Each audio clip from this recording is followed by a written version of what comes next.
নামে শুধু গাছ পাঁঠা নয়, রান্নাও হবে একদম পাঁঠার মাংসর মতন। আর তার উপরে যদি পড়ে যায় চিংড়ি, তাহলে সোনায় সোহাগা। আসুন বানিয়ে নিই এঁচোড় চিংড়ির এই রেসিপি। খেতে এতটাই দুর্দান্ত আর এতটাই সফট হবে যে মুখের মধ্যে পড়লেই মনে হবে যেন পাঁঠার মাংস খাচ্ছেন। তাহলে চলুন হাতে তেল লাগিয়ে লেগে পড়ি। এঁচোড়টাকে ঠিক মাঝখান থেকে কেটে তারপরে 4 ভাগ করে নিলাম, আর তারপরে খোসা ছাড়িয়ে ছোটো ছোটো ডুমো ডুমো পিস করে নিলাম। এখন আমি এঁচোড়টাকে সেদ্ধ করে নেবো। তার জন্য প্রেশার কুকারের মধ্যে এঁচোড়গুলোকে দিয়ে দিচ্ছি, আর তারপরে পরিমাণ মতন জল আর নুন দিয়ে প্রেশার কুকারের মধ্যে ঠিক একটা সিটি দিতে হবে। একটা সিটি দিলেই দেখবেন এঁচোড়টা একটু সফট হয়ে এসেছে, ঠিক এই রকম। এইবারে চলুন একটা মশলা বানিয়ে নিই। সামান্য জিরে, মৌরি, ধনেটা একটু বেশি নিতে হবে, তেজপাতা, শুকনো লঙ্কা আর এলাচ, দারচিনি, লবঙ্গ। এই মশলাটা সাধারণত আমি বানিয়ে বাড়িতেই রেখে দিই। না হলে না থাকলে আপনারা এমনি বানিয়ে নিতে পারেন, পরিমাণে অল্প দেবেন। এতগুলো পরিমাণে লাগবে না, এটা আমি অনেকটা স্টোর করে রাখবো তার জন্য। তারপর রোস্ট করে আমি গ্রাইন্ড করে নিয়েছি। এখন আমি ঠিক এই রকম পিসেস করে আলু কেটে নিয়েছি, আর তারপরে নুন হলুদ দিয়ে আলুটাকে খুব ভালো করে ভেজে নেব। এখানে আলু মিনিমাম 50%-এর মতন আমি সেদ্ধ করে নেব, মানে ভাজতে ভাজতে সেদ্ধ হয়ে যাবে। আর তারপরে সেই তেলের মধ্যে আমি সেদ্ধ করা এঁচোড়টাও দিয়ে দিচ্ছি। এঁচোড়টাও এখানে ভেজে নেব, খুব বেশি ভাজার প্রয়োজন নেই। মিনিমাম 2 থেকে 3 মিনিট ভাজলেই দেখবেন একটা সফটনেস চলে এসছে এঁচোড়ের মধ্যে। আর তারপরে এটাকে তুলে রেখে নিচ্ছি। এইবারে আরও কিছু তেল নিয়ে আমি চিংড়িগুলোকে ভেজে তুলে নিচ্ছি। চিংড়ি আমি 15 মিনিট আগেই নুন হলুদ মাখিয়ে রেখে দিয়েছিলাম। আর তারপরে এখন তেলের মধ্যে ছেড়ে দিলাম, অল্প ভেজে টেজেই তুলে নেব। চিংড়ি তো বেশি ভাজতে হয় না, সেটা আপনারা সবাই হয়তো জানেন। না হলে চিংড়ির মধ্যে একটা ইলাস্টিক ভাব চলে আসে, সফটনেসটা চলে যায়।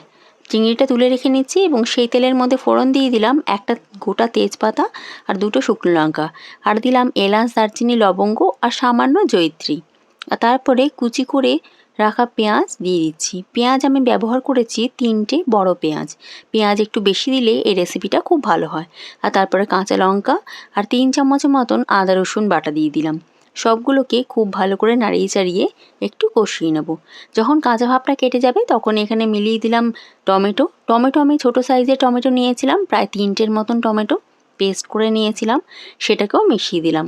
আর তারপরে গুঁড়ো মশলাগুলো এক এক করে দিয়ে দেবো, যেমন নুন, হলুদ, কাশ্মীরি লঙ্কার গুঁড়ো, গরম মশলা এবং যে রোস্ট করা মশলাটা রেডি করেছিলাম সেই মশলাটা এখানে 2 চামচের মতন দিয়ে দিলাম।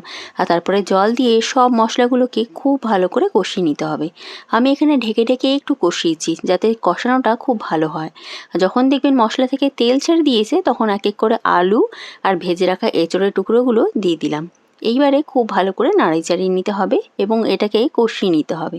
এখানেও আমি একটু ঢেকে ঢেকেই সেদ্ধ করে নিয়েছি যাতে একদম সফটনেস চলে আসে এঁচোড়ের মধ্যে, এঁচোড় যেন একদম শক্ত না থাকে। যখন দেখবেন এঁচোড় আলু সব ভালো করে সেদ্ধ হয়ে গেছে এবং মশলার মধ্যে খুব ভালো করে কষানো হয়েছে, একদম শেষে একটু জল দিয়ে দেবেন। জলটা কিন্তু একটু উষ্ণ গরম জল দিলে খুব ভালো হয়। আর তারপরে নাড়িয়ে চাড়িয়ে আমি এখানে চিংড়িগুলোকেও দিয়ে দিচ্ছি। আর চিংড়ির সাথে খুব বেশি কষানোর দরকার নেই, 2 থেকে 3 মিনিট কষিয়ে নিলেও হবে, অথবা আপনারা আমার মতন একটু ঢেকে ভাপিয়ে নিলেও পারেন। ব্যাস, তারপরে ওপর থেকে অল্প ঘি দিয়ে সার্ভ করে ফেললাম। ব্যাস রেডি এঁচোড় চিংড়ির এই রেসিপি। একবার অবশ্যই বাড়িতে বানিয়ে দেখুন, একদম খেতে পাঁঠার মাংসর মতন হয়। ভাতের সাথে এরকম একটা রেসিপি থাকলে আর কিছু চাই না, তাই না? এঁচোড় চিংড়ির এই রেসিপিটা আপনাদের কেমন লাগলো আমাকে অবশ্যই জানাবেন। ভালো লাগলে অবশ্যই বাড়িতে একবার বানিয়ে নেবেন এবং আমার এই ভিডিওটাকে লাইক করে দেবেন। ফেসবুক পেজ থেকে দেখলে অবশ্যই পেজটিকে ফলো করে দেবেন এবং ইউটিউব চ্যানেল থেকে দেখলে চ্যানেলটিকে সাবস্ক্রাইব করে দেবেন।